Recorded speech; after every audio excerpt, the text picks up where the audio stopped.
Central California Women's Prison in Chowchilla, California.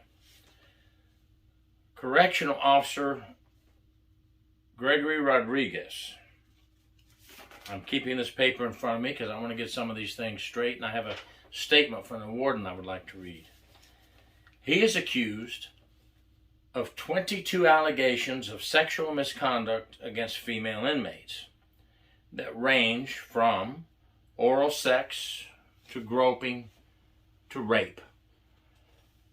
He resigned in August of 2022 when he became aware of an investigation against him for these allegations.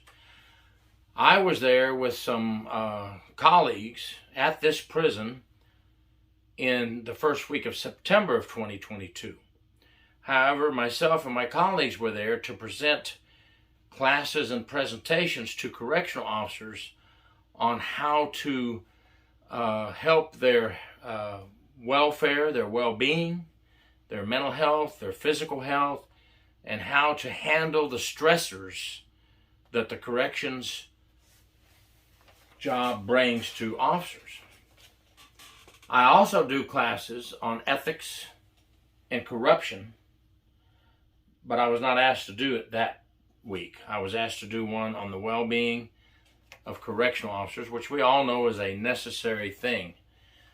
But of course, the investigation, according to these reports, state that it started in August, and we were there the first week of September. You're not allowed to discuss an open investigation. If anybody is wondering why we did not know about this going on, well, you're not supposed to know about an ongoing investigation. So apparently the investigators were doing something right. You keep things quiet as you can until the investigation is over.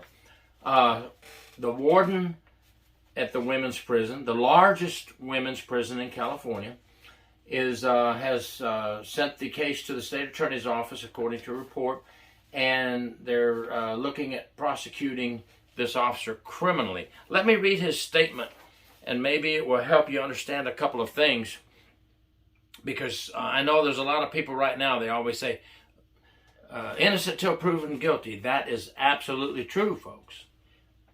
Some people are saying it's a witch hunt, it's false allegations. Could be. Many cases it is, many cases it is not. The warden is doing his job, and I like his statement. Here's Warden Mike Polaris stated, Officer Gregory Rodriguez shamefully hid behind his badge and used it to victimize a vulnerable population. That is one of the most abhorrent acts one can commit in a peace officer position. And once my investigative team uncovered his wrongdoing, I referred it to the Madera County District Attorney Office for criminal prosecution. We look forward to him being held accountable. Okay, folks, they can't give you the information yet on what they found in the investigation. It's forwarded to the state attorney. Everything was done correctly. And I like this warden just coming right out and saying it. You know, I have seen wardens in Florida and across the United States very light on these things, you know, just try to sugarcoat things. And I've always said, never sugarcoat it. Come right out and say, if this officer did these acts, we must prosecute. You know, I am looking forward to him being held accountable. They found something, folks. I don't know, and we won't know yet until we learn of his arrest, if they go ahead and file if the state attorney goes ahead with the charges. But we do know he quit during the investigation in August, as they call it, retired after he learned of the investigation.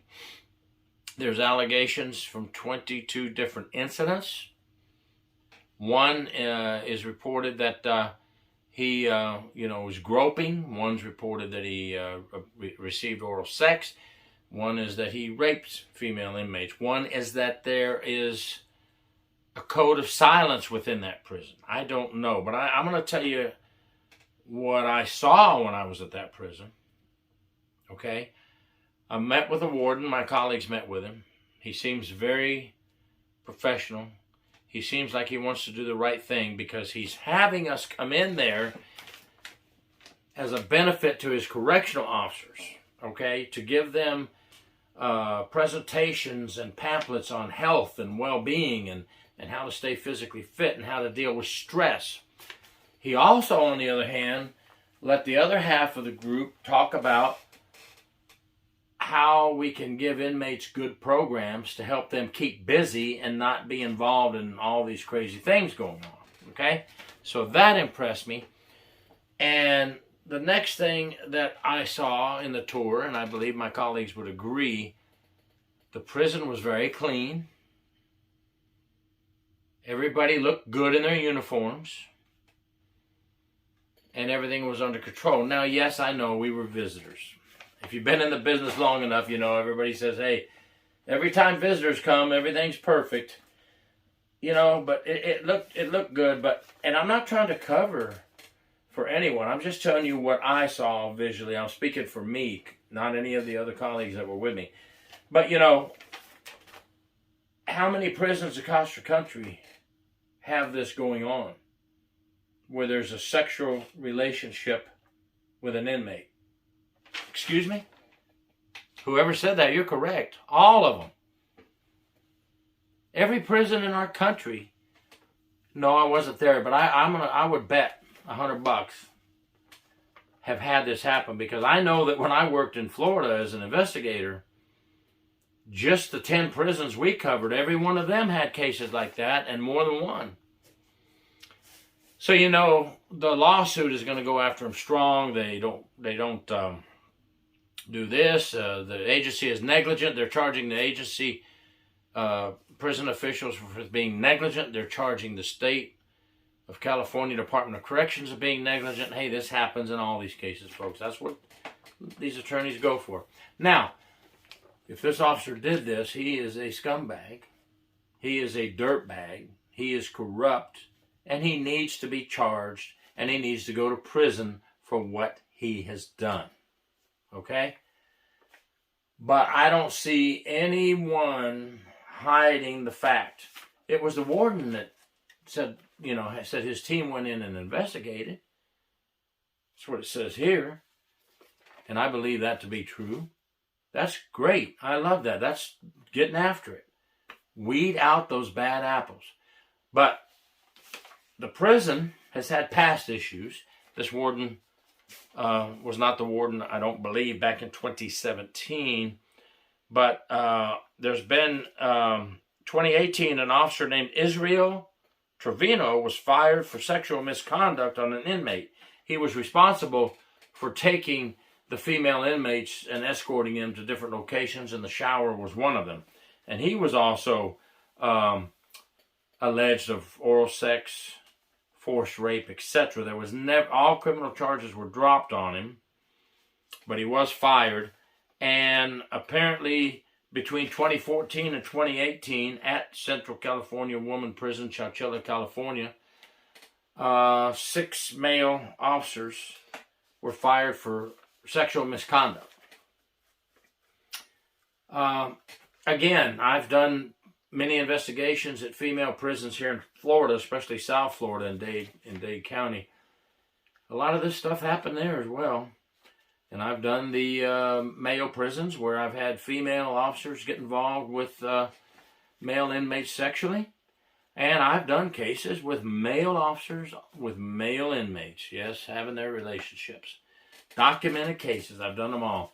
I guess what I'm trying to say here, folks, is it's another one that, you know, kind of hurts the public trust, because now it's out there. It makes the public think, oh, they're all that way, and that's not true. That's not true. That's the bad apples making the good officers look bad, tainting the image of the good officers. But I could say this, from what I can see in this, and I want to see what happens with the state attorney. I've always said they need to push harder on these cases, and if the evidence is there, don't just let these people resign or retire and pull their certification. Prosecute them to the fullest extent. Send a message, because state attorneys, if you don't help us, we're going to have some more bad apples do this real soon. I would say within a week or two, there'll be another one pop up somewhere in the United States. Mark my words. I guess when it pops up, I could put it in the comments section under this video, because it happens too often. We've got to take swift, firm action against these allegations. And if they're false, then we need to do something with false allegations that the inmates made, some type of punishment, criminal charges for making false allegations. And if they're real allegations, we need to arrest these officers, civilian staff members that get involved in these incidents, prosecute them, and place them behind bars as well.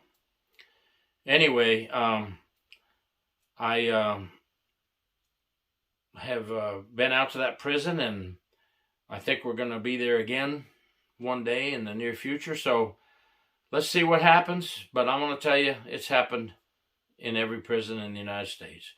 Jails have this problem as well, folks. It's a never-ending issue when we have these officers in public trust positions that betray us. Thank you very much. Gary York, True Prison Stories.